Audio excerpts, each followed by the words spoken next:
nossos amigos e irmãos do portal Escola Dominical, com a gloriosa paz de nosso Senhor e Salvador Jesus Cristo.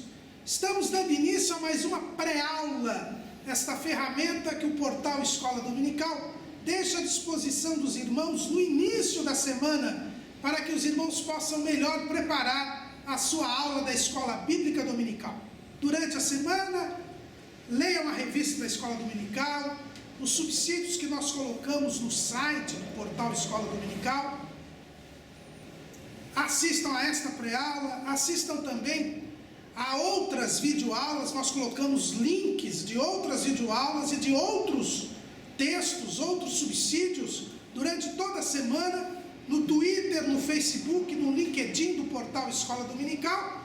E no sábado à noite, às 19 horas, horário de Brasília, os irmãos podem acompanhar a aula ao vivo, que é dada aqui mesmo, nesta sala, na Assembleia de Deus, Ministério do Belém, aqui na sede, em São Paulo, onde os irmãos poderão, inclusive, participar, tirar as suas dúvidas, para que concluam o seu estudo. E no domingo, não deixem de ir à Escola Bíblica Dominical. Esta pré-aula é pré-aula, vem antes da aula. A aula ao vivo, às 19 horas, também é uma pré-aula, é o finalzinho da conclusão do seu estudo. A Escola Dominical, como ensina o pastor Antônio Gilberto, é a igreja reunida, ensinando enquanto evangeliza, evangelizando enquanto estuda. Nada, absolutamente coisa alguma substitui a aula na Escola Bíblica Dominical. Neste trimestre estamos estudando o tema Sabedoria de Deus para uma vida vitoriosa, a atualidade de Provérbios e Eclesiastes. O nosso comentarista é o pastor José Gonçalves, vice-presidente do Conselho de Apologética da Convenção Geral das Assembleias de Deus e pastor-presidente das Assembleias de Deus em Água Branca, no estado do Piauí. Hoje nós estaremos estudando a lição de número 7, que tem como título Contrapondo a Arrogância com a Humildade. O nosso textual diz: a soberba precede a ruína e a altivez de espírito precede a queda. Lá em Provérbios 16 e 18. Hoje nós iremos estudar o tema da humildade, da arrogância, da soberba, do orgulho. Um tema muito apropriado para os nossos dias e uma das mais belas lições que Salomão nos deixa no livro de Provérbios. Humildade e arrogância, humildade e soberba, humildade e orgulho. O nosso textual, que está no livro de Provérbios, diz que a soberba precede a ruína, quer dizer, ela vem antes da ruína. A altivez de espírito, ela precede a queda, ela vem antes da queda. Eu me lembro da minha finada mãe. Minha finada mãe dizia sempre que quando o diabo não consegue te derrubar na caminhada para o céu, ele coloca uma escada no seu caminho. Aí você sobe a escada, fica lá no alto. Aí ele vem e tira a escada e o tombo é maior. Não há nada mais perigoso na vida espiritual do que a soberba, do que o orgulho, porque isso é coisa do mundo. Quando você abre a sua Bíblia na primeira carta de João, capítulo 2, versículo 16, João disse: porque tudo o que há no mundo, a concupiscência da carne, a concupiscência dos olhos e a soberba da vida, não é do Pai, mas do mundo. E o mundo passa e a sua concupiscência, mas aquele que faz a vontade de Deus permanece para sempre. Então a soberba, o orgulho, a altivez de espírito, a arrogância, como diz o título da nossa lição, ela é do mundo, ela não é de Deus, ela não é do Pai, e por isso ela é passageira. E é o que disse o proverbista no nosso textual. A soberba, ela precede a ruína, ela é algo que passa, porque depois dela vem a ruína, depois da altivez de espírito vem a queda. O orgulho e a soberba são passageiros, porque são mundanos. E João é bem claro: o mundo passa e a sua concupiscência. Ser orgulhoso, ser arrogante, ter espírito altivo, ter olhos altivos, isso é coisa do mundo. Isso é não fazer a vontade de Deus. Porque João diz que aquele que faz a vontade de Deus permanece para sempre. Nós somos filhos de Deus, e para sermos filhos de Deus, temos que fazer a vontade de Deus. E a vontade de Deus é a humildade, não é a arrogância, não é o orgulho. Tem muita gente aí que diz que tem orgulho santo. Essas expressões, irmãos, são impróprias, não tem base bíblica. Se o orgulho não é do Pai, se a soberba não é do Pai, não pode ser santo, porque a Bíblia diz que Deus é santo. E se a soberba da vida é do mundo, então o orgulho nunca é santo. Então não existe orgulho santo. Cuidado com essa santidade forjada. Tanto é assim que a Bíblia, Tiago, escrevendo lá capítulo 4, versículo 6, diz assim: portanto diz, Deus resiste aos soberbos, dá porém graça aos humildes. Como é que o orgulho pode ser santo se Deus resiste? Se está do lado contrário de Deus. Se Deus é santo, o orgulho não pode ser santo. O orgulho só pode ser pecado. E é isso que Salomão nos ensina lá em Provérbios 21 e 4. Lá em Provérbios 21 e 4 está escrito: olhar altivo, coração orgulhoso e até a lavoura dos ímpios é pecado. Então a Bíblia deixa bem claro que orgulho é pecado, arrogância é pecado, soberba é pecado. E nós vamos ver que orgulho, soberba e arrogância é a mesma coisa. Então a Bíblia diz que isso é pecado. Se é pecado, como é que eu posso ter orgulho santo? Você já viu algum pecado santo? Não viu e nunca vai ver, porque o pecado é o contrário da santidade. É por isso então que nós devemos evitar esta expressão orgulho santo. Lá em 1 de Pedro 5 e 5, nós também vemos este mesmo pensamento da palavra de Deus. Agora Pedro falando, para não dizerem que era só o João era muito meiguinho, muito bonzinho, né? Vai ver que ele era muito tímido, então por isso que ele não tinha orgulho santo. Não, mas aí ele vai pegar o impetuoso Pedro, aquele que ficava à frente. O que ele diz? Semelhantemente, vós mancebos, sede sujeitos aos anciãos, e sedes todos sujeitos uns aos outros, e revesti-vos de humildade, porque Deus resiste aos soberbos, mas dá graça aos humildes. Aqui também nós vamos encontrar mais uma vez a Bíblia dizendo que Deus resiste aos soberbos. Deus não tolera os soberbos, Deus não compactua com os orgulhosos. Deus está do outro lado do orgulhoso. O orgulhoso está do lado contrário a Deus.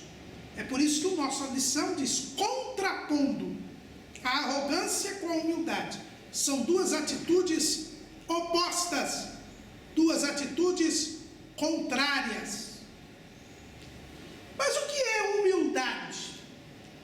Se nós formos ao dicionário, nós vamos ver que humildade é qualidade de humilde, virtude caracterizada pela consciência das próprias limitações, sentimento de fraqueza, de inferioridade com relação a alguém ou a algo, reverência ou respeito para com os superiores, submissão, simplicidade, sobriedade.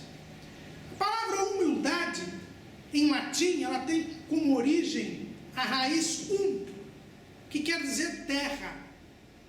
A humildade nos faz lembrar que nós somos pó, que nós viemos da terra.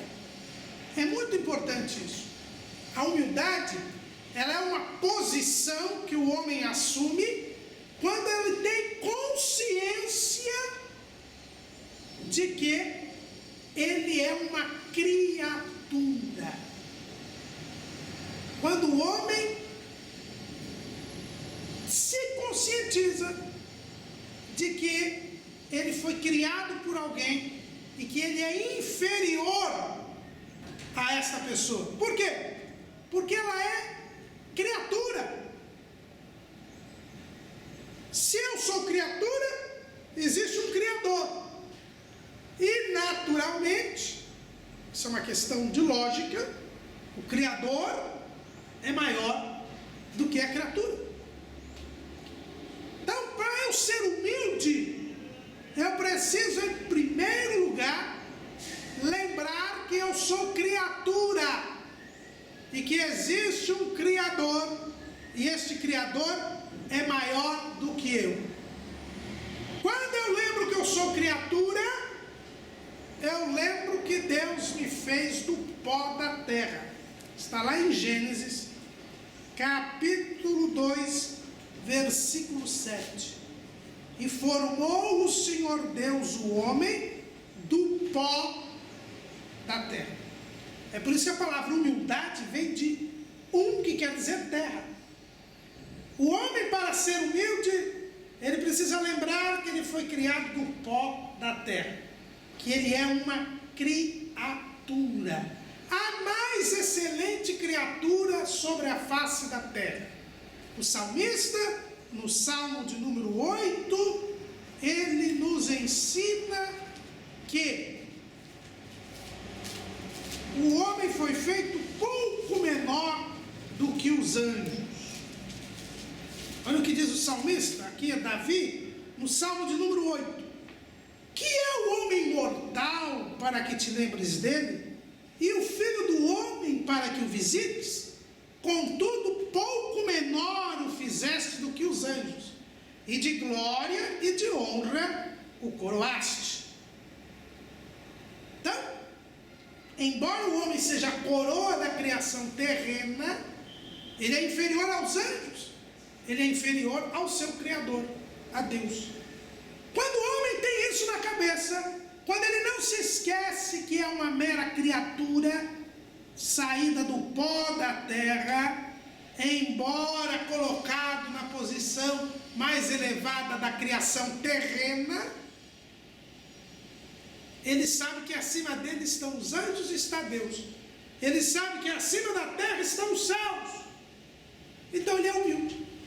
A humildade é a consciência de que existe alguém maior do que eu. E se existe alguém maior do que eu devo considerar esta pessoa, este ser que é maior do que eu.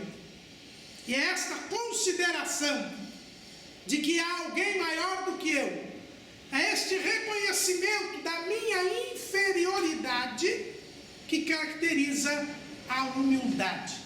Humildade, irmãos, não é andar maltrapilho.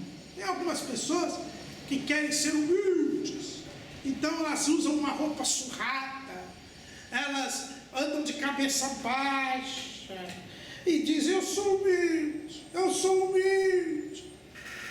Mas pisa no calo do pé dele para você ver. Na hora que você pisar no calo dele, ele te dá um empurrão. Ele não é humilde coisa nenhuma, porque ele não se considera inferior. Ele se considera acima dos outros. Meus irmãos, sabe, tem muita gente que se diz crente, só se diz crente, porque não é crente. Mas ele faz questão de dizer que jejua, que ora, que se consagra. Mas vai alguém na igreja daquele irmão pregar bonito, e alguém diz: olha que homem ungido. Ele olha para a pessoa e diz: eu sou mais ungido que ele. Ele não é humilde, porque a humildade é a consideração da minha inferioridade.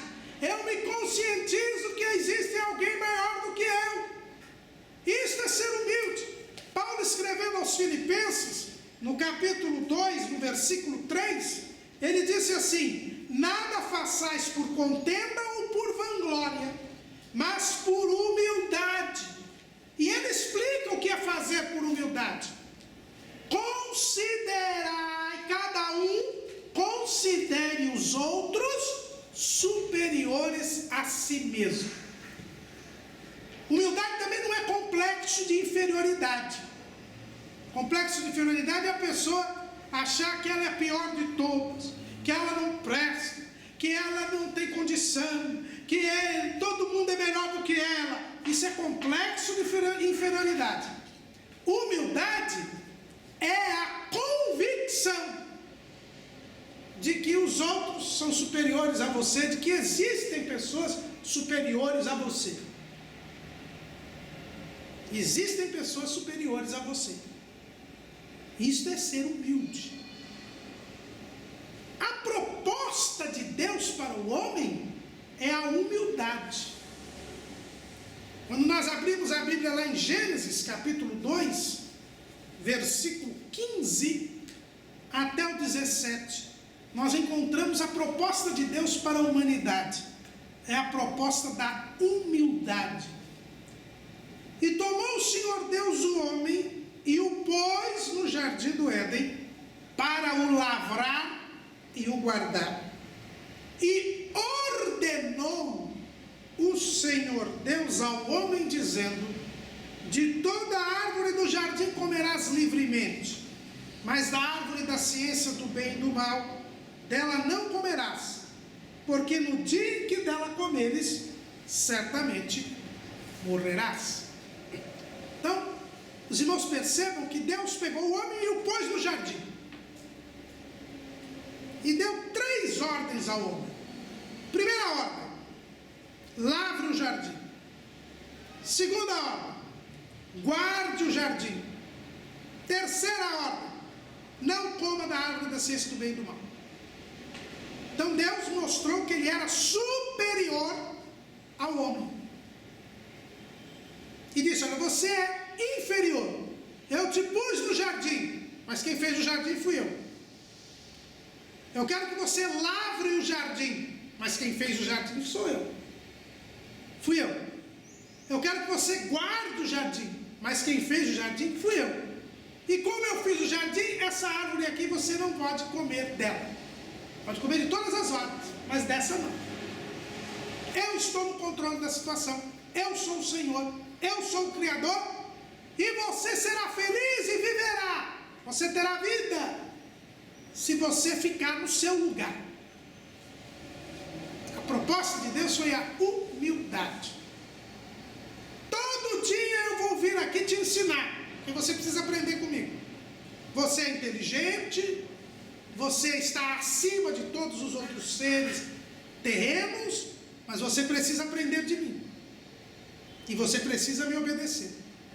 Essa era a proposta de Deus para o homem. Era a humildade. E quando nós reconhecemos que Deus é superior, que Ele é o Senhor e nós somos servos, que Ele manda e nós obedecemos, que Ele determina e nós cumprimos, que Ele estabelece e nós trabalhamos, e nós servimos, não há como deixar de ter comunhão com Deus. O segredo para nós termos comunhão com Deus é sermos humildes, é reconhecermos a nossa inferioridade diante de Deus, é reconhecermos que Deus está acima de nós. Deus está acima de nós. Foi esta a proposta de Deus para o homem. E foi esta proposta que Jesus veio nos ensinar aqui no mundo. Lá em Filipenses capítulo 2, nós estudamos isso no trimestre passado. Nós tivemos uma lição onde nós vimos que Jesus é um exemplo de humildade. 2 de Filipenses versículo 5. De sorte que haja em vós o mesmo sentimento que houve também em Cristo Jesus, que sendo em forma de Deus, não teve por usurpação ser igual a Deus, mas aniquilou-se a si mesmo, tomando a forma de servo, fazendo-se semelhante aos homens, e achado na forma de homem, humilhou-se a si mesmo, sendo obediente até a morte, e morte de cruz. Jesus nos dá um exemplo de humildade. Ele é Deus, mas ele se fez inferior a Deus, porque ele se humanizou. E quando se fez homem, ele ainda se humilhou, porque ele se fez maldito por nós na cruz do Calvário, porque esta era a vontade de Deus. Ele se humilhou e se fez maldito. Deus se fez homem, de homem se fez um homem maldito, humilhou-se, porque ele assumiu a posição proposta por Deus. A humildade é assumir a posição proposta por Deus. E qual foi a posição proposta por Deus ao homem? Ser criatura, a mais excelente das criaturas terrenas, mas submisso à vontade de Deus, para cumprir o propósito de Deus. Se eu e você formos humildes, nós assumiremos a posição determinada por Deus. Nós estaremos fazendo a vontade de Deus. Nós não quereremos algo além daquilo que Deus tem preparado para nós. Nós assumiremos o nosso papel. E Jesus, que estava acima de todos, Deus que é, se baixou a níveis inferiores. E nós temos que ser assim. Lá no Evangelho segundo escreveu João, no capítulo 13, Jesus pegou uma toalha e lavou os pés dos discípulos. Se colocou na posição do mais reles dos escravos, porque o escravo mais inferior era o que lavava os pés do viajante quando ele chegava na casa de alguém. Isso era um trabalho do escravo recruta zero. Era o trabalho mais humilhante que tinha. E Jesus assumiu essa posição. Pedro quis resistir, mas Jesus disse: olha, se você não deixar eu lavar os seus pés, você não tem parte comigo. Aí Pedro já quis colocar Jesus numa posição pior ainda. Então me dá um banho aqui. Jesus não tinha que dar banho em ninguém, ele tinha que ensinar a lição. E olha o que Jesus, no final do lava-pés, ele diz assim: porque eu vos dei o exemplo, para que como eu vos fiz, façais vós também. João 13,15. Na verdade vos digo que não é o servo maior do que o seu senhor, nem o enviado maior do que aquele que o enviou. Se sabeis estas coisas, bem-aventurados sois, se as fizerdes. O lava-pés, irmãos, não é um rito. Alguns movimentos religiosos, como a Igreja Adventista do Sétimo Dia, como a Igreja Católica Romana, eles fazem o ritual do lava-pés, porque dizem, não, Jesus falou, como eu fiz, vocês façam também. Jesus deu o exemplo, ele não deu o ritual, ele deu o exemplo, e ele explica isso. O servo não é maior do que o seu senhor, e o enviado não é maior do que aquele que enviou. Jesus disse, eu vos envio. Então ele que enviou. Nós somos enviados. E se Jesus, como aquele que enviou, superior àqueles que foram enviados, deu o exemplo da humilhação, nós também temos que nos humilhar. Nós também temos que ser humildes. E está aí a bem-aventurança. Ele disse, se vocês se humilharem, se vocês seguirem o meu exemplo de humildade, vocês serão bem-aventurados.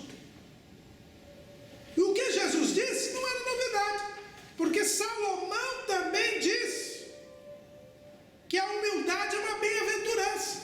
Lá em Provérbios, capítulo 14, versículo 21. Em Provérbios 14, 21, está dito, o que despreza o seu companheiro, peca, mas o que se compadece dos humildes, é bem-aventurado. O que é compadecer-se dos humildes? É ter o mesmo sentimento do humilde, é compartilhar este mesmo sentimento de humildade. Então Salomão já dizia que a humildade é uma bem-aventurança, e Jesus dá o exemplo de humildade no lava-pés, para que eu e você sejamos bem-aventurados. Não é bem-aventurado quem não é humilde, e no Sermão do Monte, Jesus já tinha dito isso. Qual é a primeira bem-aventurança? Mateus capítulo 5, versículo 3. A primeira bem-aventurança. O que são as bem-aventuranças? As bem-aventuranças são mais do que felicidades, porque bem-aventurado é mais do que feliz. E Jesus disse que é mais do que feliz. É bem-aventurado aquele que tem aquelas características, tem aquelas qualidades. E qual é a primeira qualidade? A primeira qualidade é pobre de espírito. Mateus 5:3. Bem-aventurados os pobres de espírito, porque deles é o reino dos céus. Uma outra tradução diz, bem-aventurados os humildes de espírito. A expressão aqui no grego, ela pode significar, ela significa isso, humildade. Pobreza aqui não é no sentido material, tanto que se fala pobres de espírito, é no sentido espiritual. É aquela pessoa que não se acha, para usar a expressão dos adolescentes hoje em dia. É aquela pessoa que reconhece que precisa, que depende de Deus. Humildade é isso, é o reconhecimento da nossa fraqueza, da nossa inferioridade. Bem-aventurados os pobres de espírito, diz Jesus, porque deles é o reino dos céus. Só vai para o reino dos céus, só entra no reino dos céus quem for humilde, quem tiver o seu espírito humilde. Era esse o coração de Davi. Nós sempre dizemos que Davi tem um homem segundo o coração de Deus. E como era o coração de Davi? Salmo 40, versículo 17. Eu sou pobre e necessitado, mas o Senhor cuida de mim. Tu és o meu auxílio e meu libertador. Não te detenhas, ó meu Deus. Quando Davi escreveu este salmo, ele já tinha uma certa idade, não é? Aqui pelo salmo, a gente vê aqui, ele já era rei, ele já estava no trono, não foi no começo da sua vida. Ele escreveu este salmo já bem adiantado na sua vida. Então, se ele já era rei, quando ele diz eu sou pobre e necessitado, não é de dinheiro, porque a Bíblia diz que ele tinha um tesouro muito grande. Ele doou tudo que ele tinha para a construção do templo. Ele era rico, ele era rei, ganhou muitas guerras. Toda guerra que ele ganhava, ele ficava com os despojos. Mas ele era pobre de espírito. Ele sabia que precisava de Deus e que Deus cuidava dele. É essa a significação da humildade. É o reconhecimento de que nós somos criaturas, que por isso dependemos de Deus, que sem Jesus nada podemos fazer, e que por isso devemos obedecer-lhe, devemos nos submeter à sua vontade. É esta a proposta de Deus. Quando você é humilde, quando você segue na direção que Deus determina, quando você faz o que Deus quer, quando você se obedece a Deus, quando você assume que nada é e que Deus é tudo, aí você é humilde. Essa é a proposta de Deus. E a Bíblia diz que você é bem-aventurado. Mas existe uma outra proposta. É a proposta do diabo, a proposta satânica. A proposta do diabo é a soberba, é o orgulho, é a arrogância. Esta é a proposta do diabo. Quando você abre no livro do Gênesis, no capítulo 3, você vai encontrar a proposta do diabo. Versículo 4. Então a serpente disse à mulher: certamente não morrereis, porque Deus sabe que no dia em que dele comerdes, se abrirão os vossos olhos, e sereis como Deus, sabendo o bem e o mal. E vendo a mulher que aquela árvore era boa para se comer, e agradável aos olhos, e árvore desejável para dar entendimento, tomou do seu fruto e comeu, e deu também a seu marido, e ele comeu com ela. Essa é a proposta do diabo. Seja como Deus. Você não é criatura. Você pode ser igual ao Criador. Você não precisa de Deus. Você pode viver como se Deus não existisse. Você é completo. Você é autossuficiente.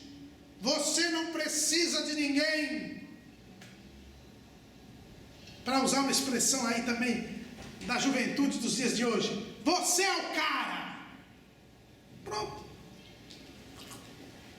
Essa é a proposta da soberba. A palavra soberba quer dizer, você é super. Você está sobre tudo. Isso que quer dizer a palavra soberba. Você se considera o máximo. Você se faz o supremo, o superior. Isto é soberbo. Isto é orgulho. Você se faz o máximo, o supremo. Irmãos, o nosso país, nem o Supremo Tribunal Federal anda dizendo que é supremo. Nós vimos aí recentemente um julgamento, triste julgamento, em que o Supremo disse que ele não é o Supremo, que ele vai julgar tudo de novo os mensaleiros. Mas ele é o Supremo. Mas tem gente que acha que é o rei da cocada preta, está por cima de tudo. Essa é a proposta do diabo. Eu quero estar acima de todos. Eu sou o superior. E sereis como Deus, sabendo o bem e o mal. E o diabo, irmãos, ele é tão mentiroso, é o pai da mentira. Ele é tão ordinário que ele falou isso para Eva, sabendo que isso era mentira, porque ele já tinha arrebentado a sua cara com esse mesmo pecado. O primeiro pecado cometido no universo foi cometido pelo diabo. E o pecado que o diabo cometeu foi a soberba. Está lá em Isaías, capítulo 14, versículo 13. Diz assim: e dizias no teu coração, eu subirei ao céu, acima das estrelas de Deus, exaltarei o meu trono, e no monte da congregação me assentarei, da banda dos lados do norte. Subirei acima das mais altas nuvens, e serei semelhante ao Altíssimo. A soberba entrou no coração de Satanás. Ele, o querubim ungido, ele quis estar acima dos anjos, ao lado de Deus, ser como Deus, acima até de Deus. Ele se achou o supremo, ele passou a ter um sentimento de superioridade. Eu não preciso de Deus. O que é esse negócio de eu ficar aqui junto ao trono de Deus? Eu vou ficar por cima. E qual foi o resultado dessa soberba? Isaías diz: e contudo serás levado ao inferno, ao mais profundo do abismo. É o nosso textuário de hoje. A soberba precede a ruína, e a altivez do espírito precede a queda. No exato instante em que o diabo contaminou o seu coração com a soberba, o que aconteceu? Ele traçou o seu destino para o inferno, para o lago de fogo e enxofre.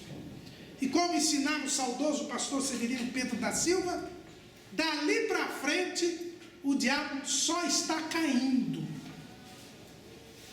Primeiro ele se elevou, o seu coração se elevou.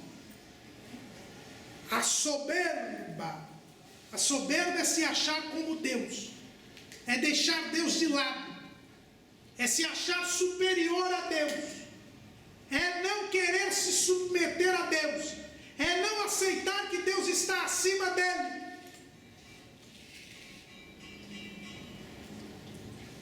Isso é a soberba.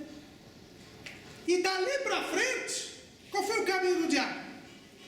Primeiro, Jesus diz lá em Lucas, capítulo 10, versículo 18. Jesus dizendo para os discípulos, e disse-lhes: eu vi a Satanás como raio cair do céu. Então, a partir do momento em que Satanás, então o querubim ungido, as pessoas chamam de Lúcifer, né? Mas essa expressão Lúcifer é por causa da tradução da Vulgata Latina, a estrela da manhã, a estrela que leva o sol. Mas vamos dizer que o nome é Lúcifer. A partir do momento que ele quis ser como Deus, que ele se achou superior, a soberba se manifesta, logo em seguida vem a queda. Jesus diz: eu vi a Satanás como raio caiu do céu. Então ele já saiu do céu. Foi para onde? Foi para as regiões celestiais. Do céu, do trono de Deus, da glória de Deus, ele caiu para as regiões celestiais. É o que está escrito lá em Efésios, capítulo 6, versículo 12. Porque não temos que lutar contra a carne e o sangue, mas sim contra os principados, contra as potestades, contra os príncipes das trevas deste século, contra as hostes espirituais da maldade nos lugares celestiais. Ele foi expulso da glória de Deus e agora está nos lugares celestiais. Mas a queda dele ficou só aí? Não, não ficou só aí não. A Bíblia diz que ele vai cair mais um pouco.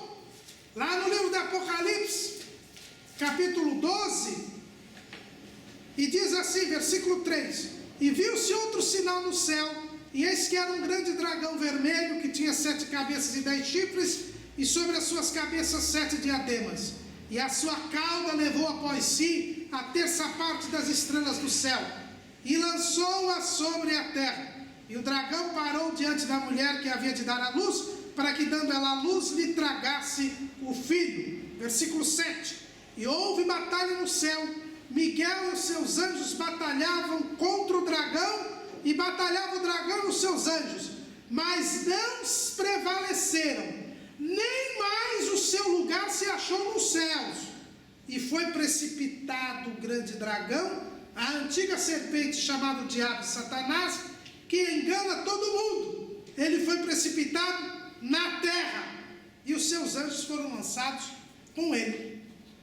Então, dos lugares celestiais onde o diabo está aí, por enquanto ele está aí, nós estamos lutando contra ele aí.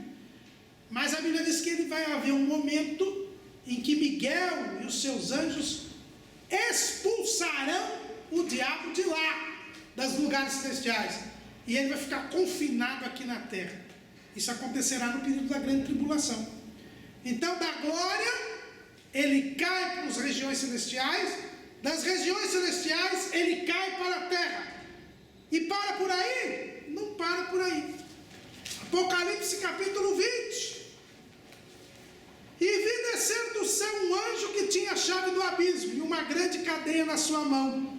Ele prendeu o diabo, ele prendeu o dragão, a antiga serpente, que é o diabo e Satanás, e amarrou-o por 1000 anos, e lançou-o no abismo, e ali o encerrou, e pôs selo sobre ele, para que não mais engane as nações até que os 1000 anos se acabem. E depois importa que seja solto por um pouco de tempo. Então, no começo do milênio, ele que ficou na grande tribulação na terra, agora ele vai para a prisão do abismo. E vai ficar lá amarrado. É só nessa época que o diabo vai ser amarrado. Ali.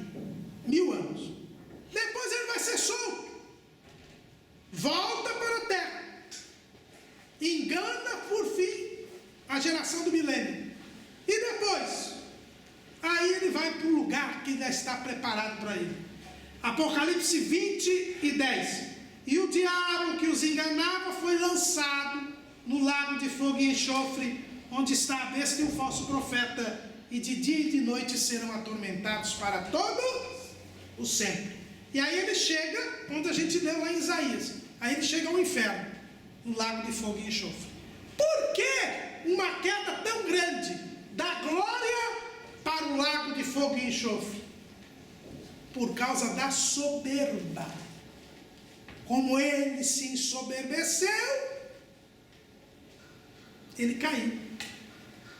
Porque a soberba precede a ruína, e a altivez de espírito precede a queda.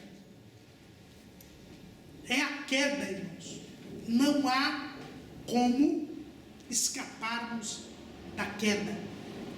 Quando o primeiro casal se orgulhou, comeu do fruto, também se ensoberbeceu, quis ser como Deus, caíram também. Caíram. O que a Bíblia diz lá em Gênesis 3 e 8? E ouviram a voz, 3 e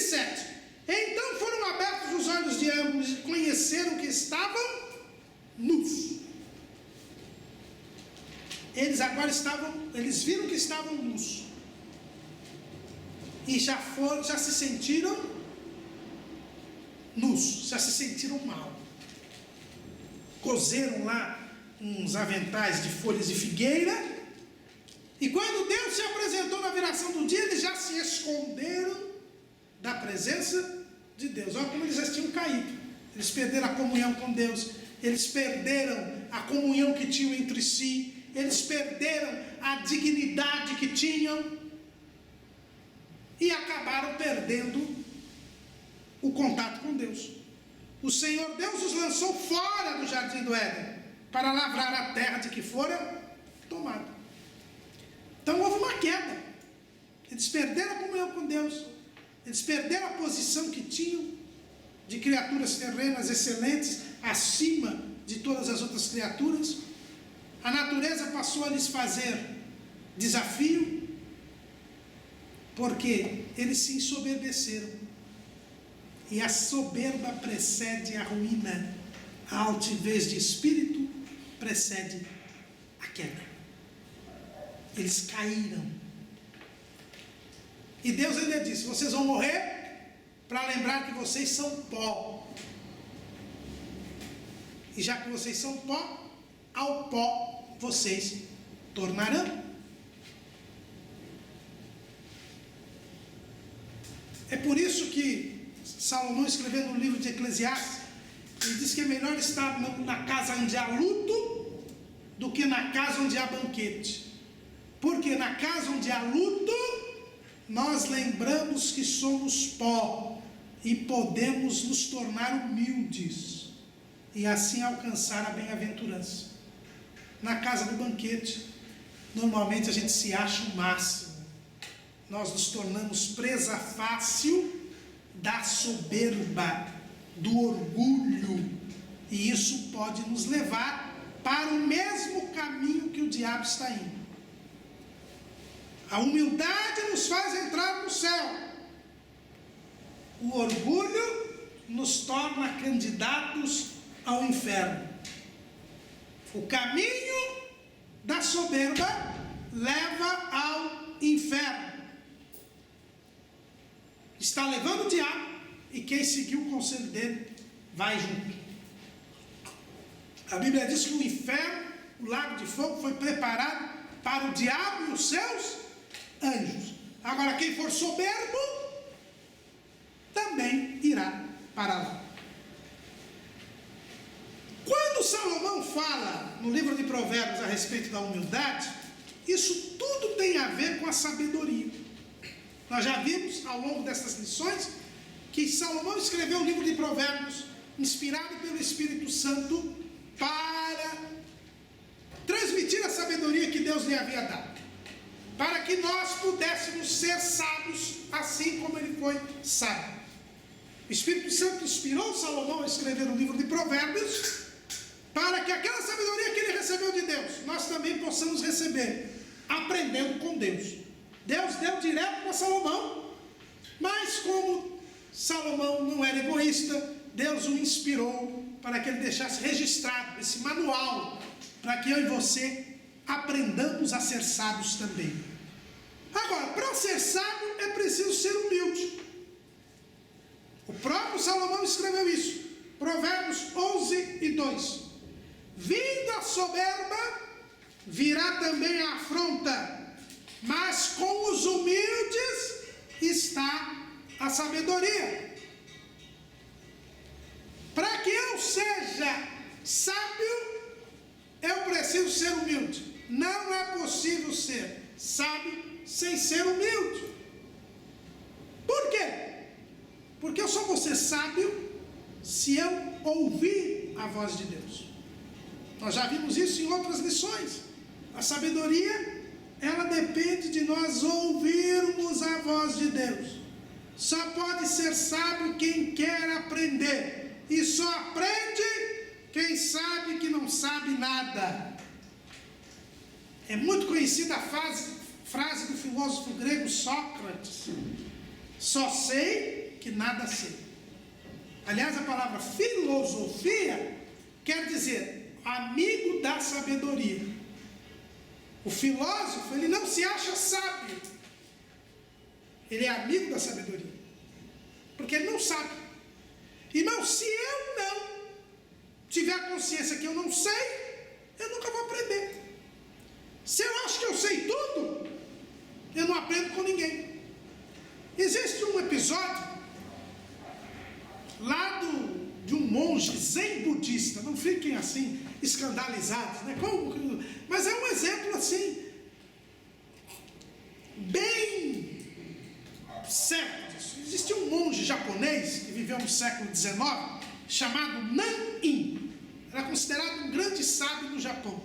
E existia um professor universitário de uma universidade lá de uma cidade do Japão, ali próximo, que era considerado bambambam. Ele era considerado uma pessoa extremamente inteligente, extremamente sábia. E ele, como ele sabia tudo, e era muito admirado, intelectual renomado, as pessoas disseram para ele: olha, vai lá, conversa com o monge Nan-in, o grande mestre Nan-in, que aí o senhor vai ficar mais inteligente ainda. Porque o homem é um grande sábio, e o senhor é tão inteligente, se o senhor juntar a ciência que o senhor conhece com os conhecimentos espirituais do Nan-in, o senhor vai ficar o máximo. E o homem foi, correndo lá na casa do Nan-in. O Nan-in o recebeu, mandou ele sentar, e o homem falou: não, o senhor começa a me ensinar aí alguma coisa. E o Nan-in ficou calado. Depois dizem que ele foi fazer um chá. Você sabe que japonês gosta de chá, e ele fez um chá e tal, e trouxe o chá. Não, o senhor começa a me ensinar, a gente já passou aqui meia hora, e o senhor não me ensinou nada, eu quero aprender com o senhor. Aí ele falou: vamos tomar chá primeiro. Aí pegou a xícara de chá, abriu, depois lá, e começou a derramar chá na xícara do professor. E foi derramando o chá, e a xícara foi enchendo, e começou a esborrotar. E aí, então o professor olhou e falou: mestre, por favor, o senhor não está vendo aí? Está derramando todo o chá, o senhor está estragando o chá, já encheu a xícara. Por quê? Aí ele olhou assim: já encheu a xícara e está estragando, tá? Então, é por isso que eu não vou ensinar nada para o senhor. Ele falou: por que o senhor não vai me ensinar nada? Porque o senhor é igual a essa xícara cheia de chá. Tudo que eu for ensinar para o senhor, como o senhor acha que já sabe tudo, eu só vou perder tempo, como esse chá que se desperdiçou. Quando alguém quer aprender, em primeiro lugar, precisa reconhecer que não sabe. Então este pensamento de Nan-in é bíblico. É por isso que eu estou falando dele aqui. É bíblico. Para que você aprenda, você precisa querer saber. E para querer saber, você tem que reconhecer que não sabe nada. Nós não podemos seguir o exemplo de Pedro. Vamos voltar lá ao lava-pés. Quando Jesus chegou e foi lavar os pés de Pedro, Pedro se recusou. Disse-lhe Pedro: nunca me lavarás os pés. Respondeu-lhe Jesus: se eu não te lavar, não tens parte comigo. Disse-lhe Simão Pedro: Senhor, não só os meus pés, mas também as mãos e a cabeça. Disse-lhe Jesus: aquele que está lavado não necessita de lavar senão os pés, pois no mais todo está limpo. Ora, vós estáis limpos, mas não todos. Versículo 7. O que eu faço, não o sabes tu agora, mas tu o saberás depois. No lava-pés, Jesus nos ensina que nós não sabemos nada. Temos que saber depois, aprendendo com Ele. É por isso que Ele disse lá em Mateus 11 e 29: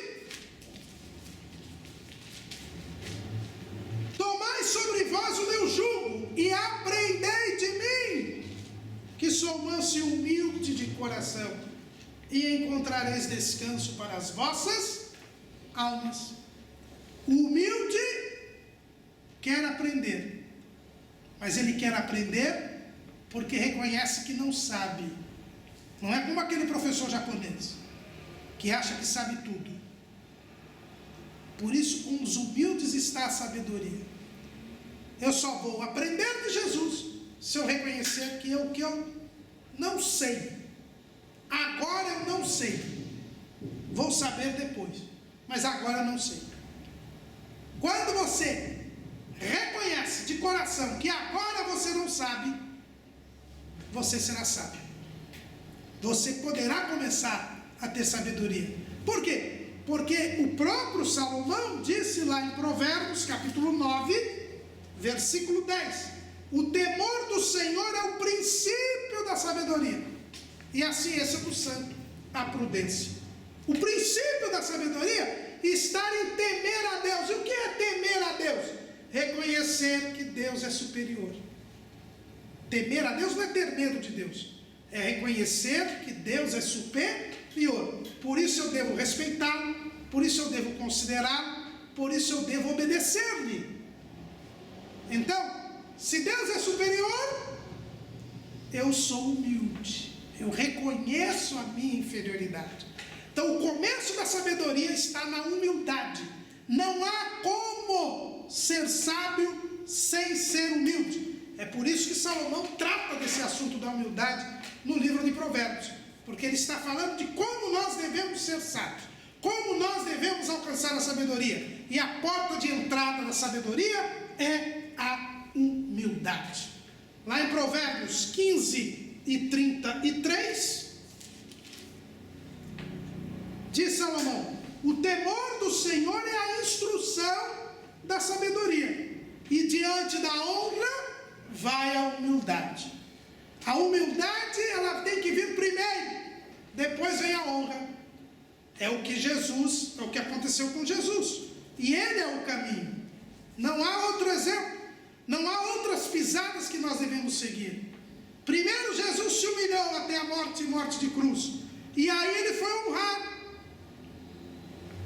Filipenses 2:9, pelo que Deus o exaltou soberanamente e lhe deu um nome que é sobre todo o nome. Não há como sermos honrados se antes nós não nos humilharmos. Pedro também disse isso.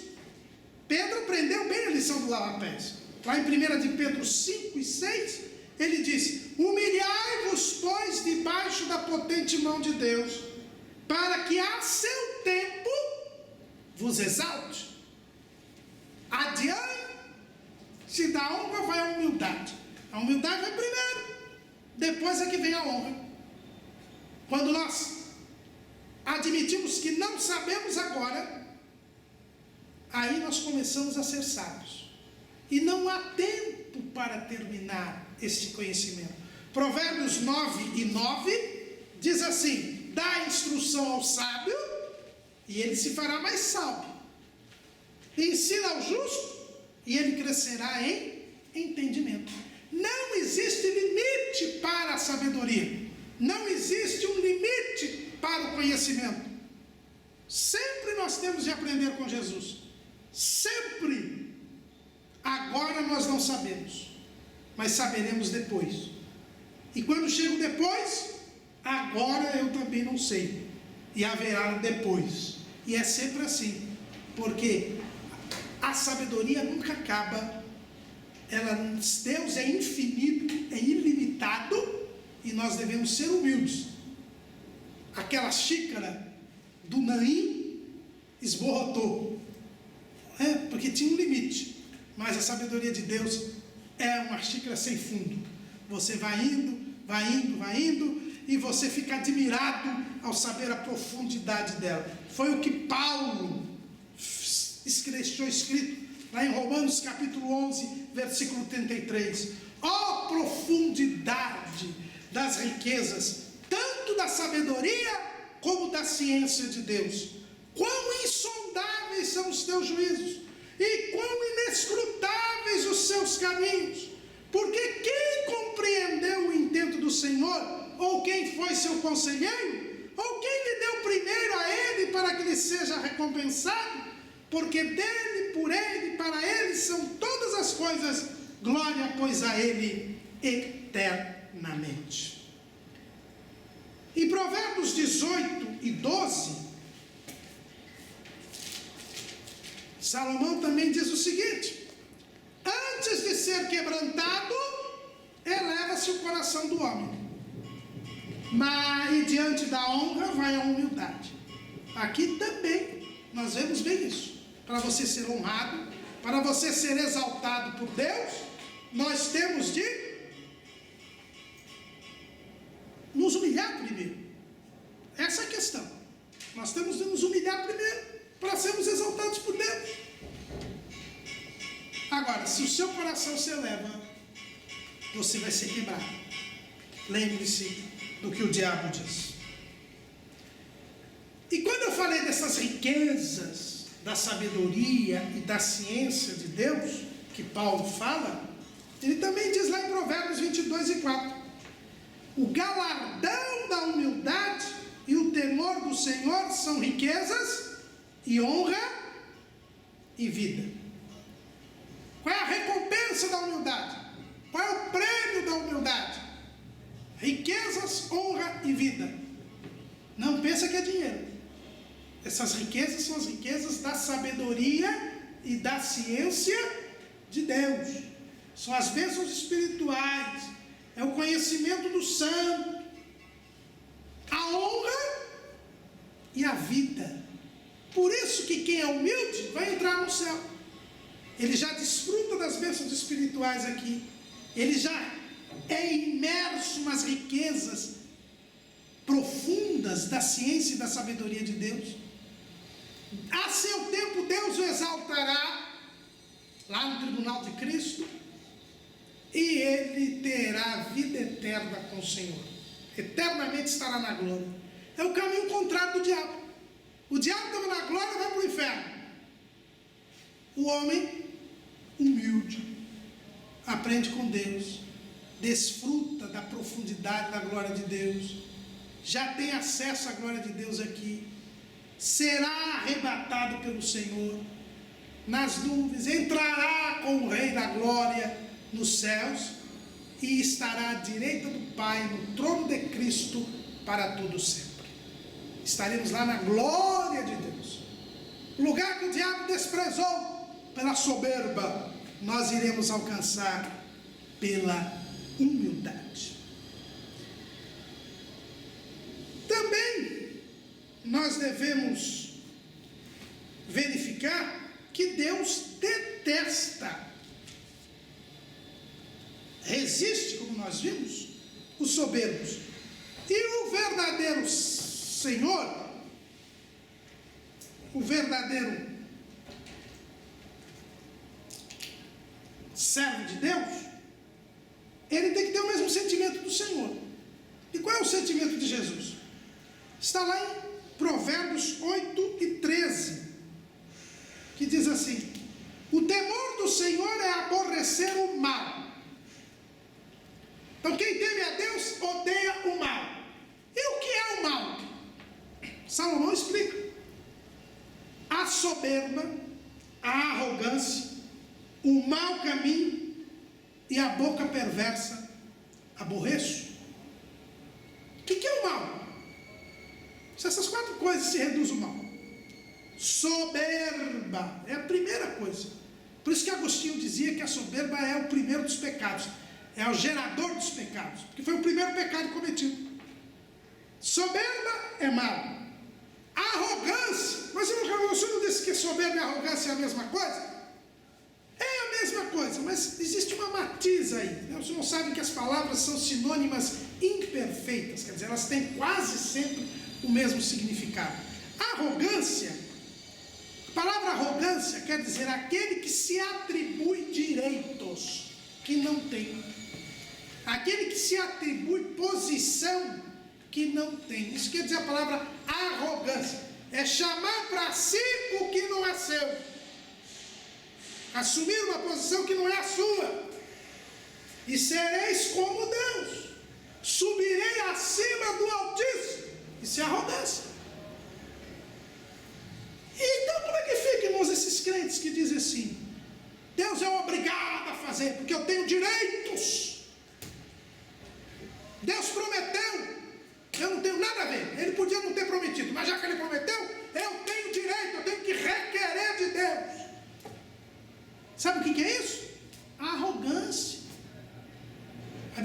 Deus dá graça aos humildes.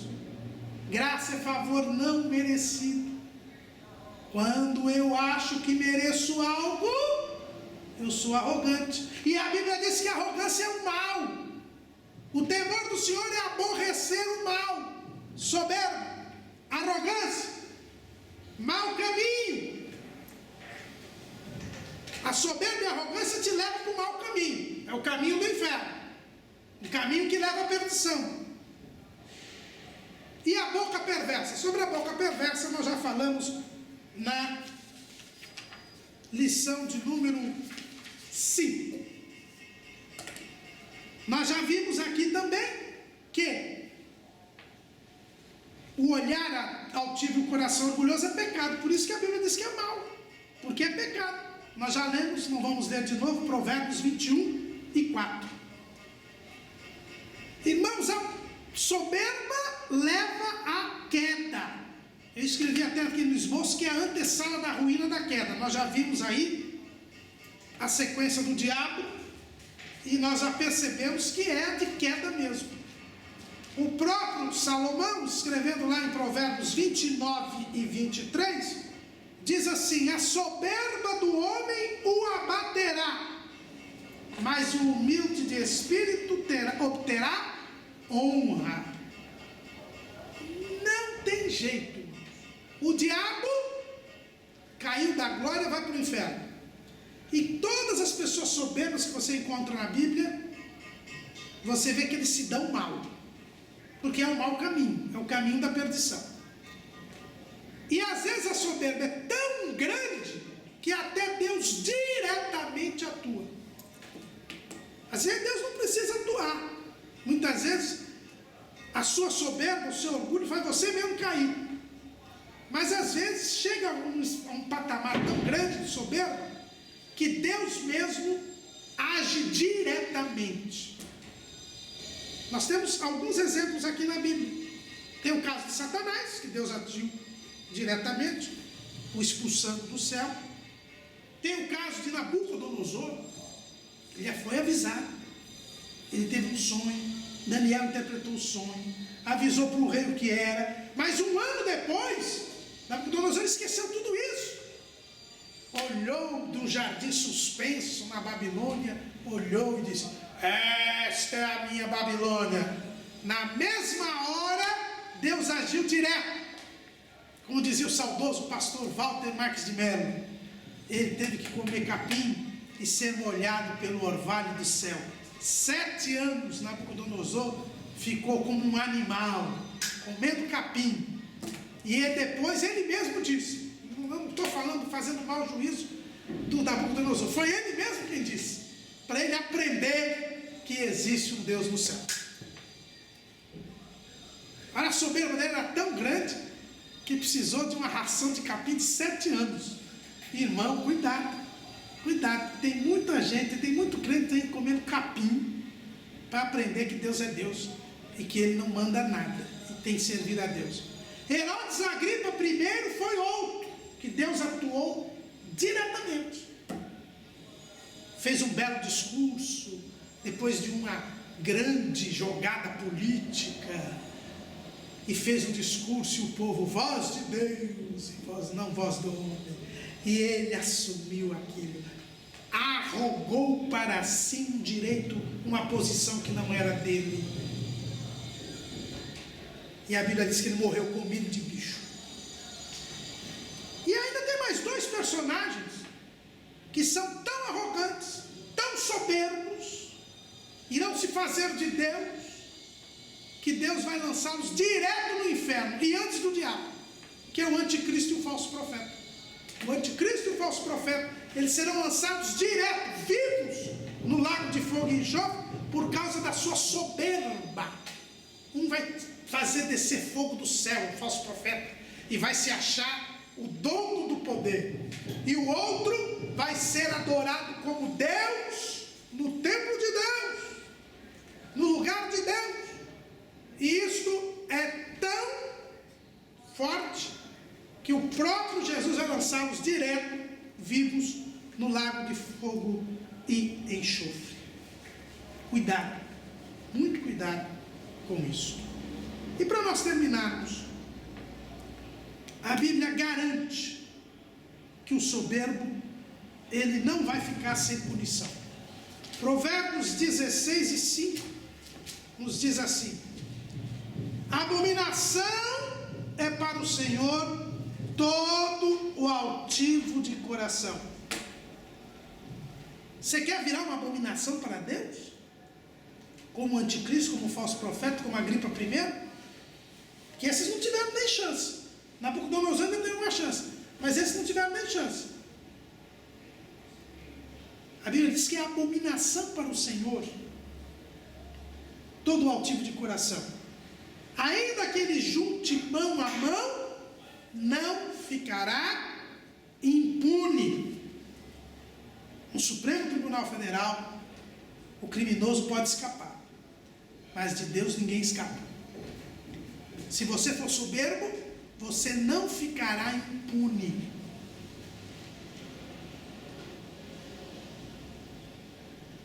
E além de não ficar impune, você arruma confusão para você mesmo.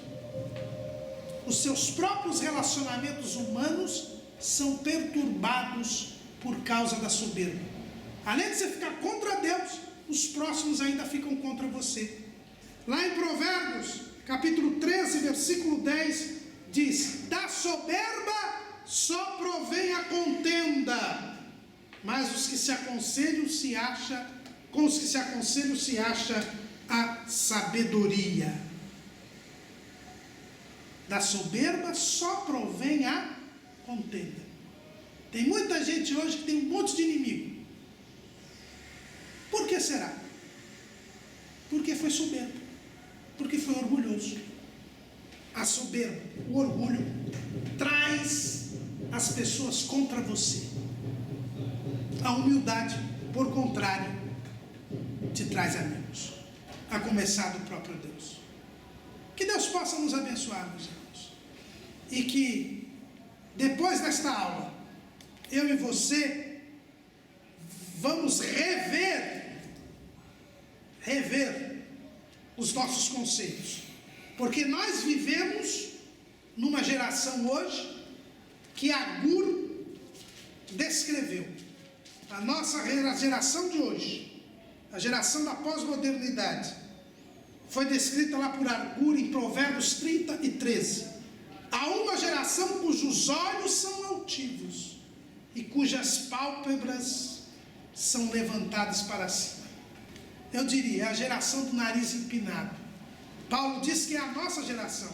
Lá em 2 Timóteo, capítulo 3, diz assim: sabe, porém, que nos últimos dias sobrevirão tempos trabalhosos, porque haverá homens amantes de si mesmos, avarentos, presunçosos e soberbos. No versículo 4, orgulhosos. Nós vivemos os dias em que as pessoas estão seguindo o conselho da nova era, que é o movimento satânico, o movimento do espírito do anticristo, que diz: não, você é um Deus, você é um Deus, você faz o que quiser, você é dono do seu nariz. Cuidado. O caminho desta geração de olhos altivos, de pálpebras elevadas, diremos nós, na nossa linguagem popular, de nariz empinado, é cair, e cair feio, para não mais levantar.